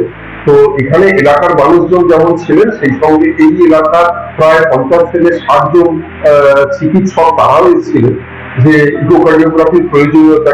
এবং আরেকটা কথা বলছি যে শুধুমাত্র মানে সাধারণ মানুষ বা চিকিৎসক তা কিন্তু নয়, মেডিকেল রিপ্রেজেন্টেটিভের সঙ্গে যুক্ত তারাও কিন্তু এখানেতে যুক্ত ছিলেন, মানে ওষুধ বা আদার্স কিছু, তারাও টেকনিশিয়ান, তারাও কিন্তু আজকে এসেছিলেন, বাইরের দূর দূরান্ত থেকে শুনতে এসেছিলেন। একদমই সত্যি কথা। তো মানে বিভিন্ন মেডিকেল প্রফেশনের সাথে যারা যুক্ত এবং যারা আপনার মেডিসিনের শপ চালান, ওনার তারা এসেছিলেন, মেডিকেল রিপ্রেজেন্টেটিভরা এসেছিলেন। তো সকলে মিলে একটা খুব ভালো গ্যাদারিং। তো এইটা একদম কার্ডিওলজির উপরে একটা ইন্টারাকশন সেশন খুব ভালো হয়েছে। এবং ডক্টর বললেন যে আপনার এমআই কি, এমআই হলে তার কি চিকিৎসা দিতে হয়, কখন ইকোকার্ডিওগ্রাফি করার দরকার, ইসিজি কখন দরকার, ইসিজি রিপোর্ট কিভাবে পড়া যায়, সাধারণ মানুষের একটা অ্যাওয়ারনেস সেশন, যেটা আমাদের কর্ণধার মিস্টার সঞ্জীব পাত্র বারবার চেয়েছেন। শুধু মানুষকে পরিষেবা নয়, তাদের আশঙ্কা বাড়িতে যদি কিছু হয়, অনেক সময় বাড়িতে মহিলারা থাকেন, অনেক বয়স্ক মানুষ থাকেন, ছেলেপুলেরা সব কর্মসূত্রে বাইরে থাকে, তো তারাও যাতে একটা সুচিকিৎসা বাড়িতে অন্তত একটা এমার্জেন্সি ট্রিটমেন্ট তারা দিতে পারেন, এই অ্যাওয়ারনেসটা কিন্তু আজকে একটা খুব ভালো রকম একটা করা হয়েছে। আপনাকেও নমস্কার চ্যানেলের পর্বে। এবং আপনি দেখা গেল যে সাধারণ মানুষ যারা বেরোচ্ছেন খুব হাসি মুখে তাদেরকে বেরোতে দেখা গেল, এবং তারা বলছেন যে আমি বাড়িতে গিয়ে বোঝাতে পারবো, শুধুমাত্র বাড়ির মানুষকে নয়, মহিলাকে নয়, আমি পাড়াতেও বোঝাতে পারবো। এটা কতটা আনন্দ লাগছে, এটাতে খুব সুন্দর জিনিস একটা হয়েছে, খুব আনন্দের বিষয়। এই যে আমাদের স্যার ত্রিদীপ প্রতিহা স্যার এই ইকোকার্ডিও নিয়ে যে একটা সমস্ত আমাদের গ্রামীণ ডাক্তারকে নিয়ে যে একটা আলোচনা করলো, এটা খুব সুন্দর একটা জিনিস, খুব ভালো হয়েছে। মানে আপনার মানে যেটা লক্ষ্য ছিল যে মানুষকে শুধুমাত্র মানে যে পরিষেবা দেবো তা নয়, মানুষকে সচেতন করে যাতে ভয় ভীতিটাও কাটাবো, সেটাও মানে পুরো সফল হলো। একটা কথা বলতে চাই, সেটা হচ্ছে আমাদের শুধু ইকোকার্ডিওগ্রাফি পরিষেবা না, আমরা খুব অল্প খরচে সমস্ত রক্ত পরীক্ষা করি, আমরা ইউএসজি করি, আমাদের সপ্তাহে 3 দিন করে ইউএসজি করা হয়, সেটা আরো আগামী দিন বাড়বে। ইকোকার্ডিওগ্রাফি এখন 3 দিন করা হচ্ছে, আগামী দিন সেটা বাড়বে। আমরা এখানে এন্ডোস্কোপি করি, কোলোনোস্কোপি করি, আমাদের এখানে টিএমটি করা হয়, হল্টার মনিটর বাড়ি গিয়ে করা হয়, ইসিজি তো করাই হয়, আমাদের খুব ভালো এক্সরে মেশিন রয়েছে। তো যে কোনো পরিষেবা মানুষের যে কোনো প্রয়োজনের জন্য আমাদের সকালবেলা 7টায় খোলা হয়, রাত্রিবেলা 9টা পর্যন্ত আমাদের সেন্টার ওপেন থাকে। তো প্রত্যেককে আমরা জানাই, শুধু পরিষেবা দেওয়া নয়, তাদের সুচিকিৎসার পরিবেশন করা, তাদের অ্যাওয়ার করা, হঠাৎ করে অসুস্থ হলে কিভাবে তারা বাড়িতে অন্তত তারা প্রাথমিক চিকিৎসা দিয়ে অন্তত বিশিষ্ট ডাক্তারদের কাছে যেতে পারেন, সেইটার জন্যই আমাদের কর্মধার এই ব্যবস্থা করেছে। এবং যেটা শুনছি যে আপনাদের খুব মানে সবাই তো পরিষেবা দেয় বা এ করে, কিন্তু আপনাদের খুব আন্তরিকতাটাও খুব নমনীয়, খুব আন্তরিক আপনারা, এটাও আর কি যারা মানে আজ এসেছিলেন, যে শুনতে এসেছেন সাধারণ মানুষ, তারাও কিন্তু এটা জানাবেন। হ্যাঁ, এটা আমাদের কর্মধারের একটা বিশেষভাবে একটা নির্দেশ আছে যে দেখুন, প্রত্যেক মানুষই তো পরিষেবা কিনে, আমরা তো পরিষেবার পয়সার বিনিময়ে তাদের পরিষেবা দিচ্ছি, কিন্তু তারা যেন কখনোই এরম মনে না করেন যে তারা তাদের বাড়ির বাইরে কোথাও এসছেন। আমাদের প্রত্যেকের ওপরে এই নির্দেশ সবসময় দেওয়া আছে যে প্রত্যেকে যেন ফিল করেন যে তারা খুব আন্তরিকতা পেয়েছেন আমাদের জায়গা থেকে। কিন্তু পয়সা দিয়ে তো মানুষ অনেক কিছু জিনিস কেনে, কিন্তু সেই সঙ্গে আন্তরিকতা দেওয়া এবং তাদের খুশি হয়ে বাড়ি যাওয়া, এটা আমাদের সবচেয়ে বড় উদ্দেশ্য।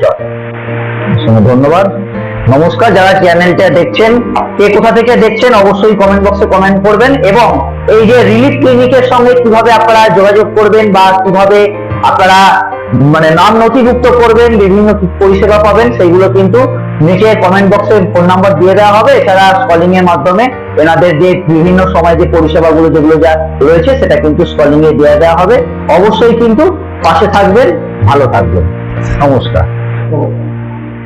সারাদিনের তাজা খবর বিশদে জানতে নজর রাখুন সিঙ্গুর টিভি নিউজের পর্দা। আমাদের ফেসবুক পেজটি ফলো করুন, ইউটিউব চ্যানেলটি সাবস্ক্রাইব করুন। আমাদের চ্যানেলে বিজ্ঞাপন দেবার জন্য যোগাযোগ করুন 9163016778 এই নাম্বারে।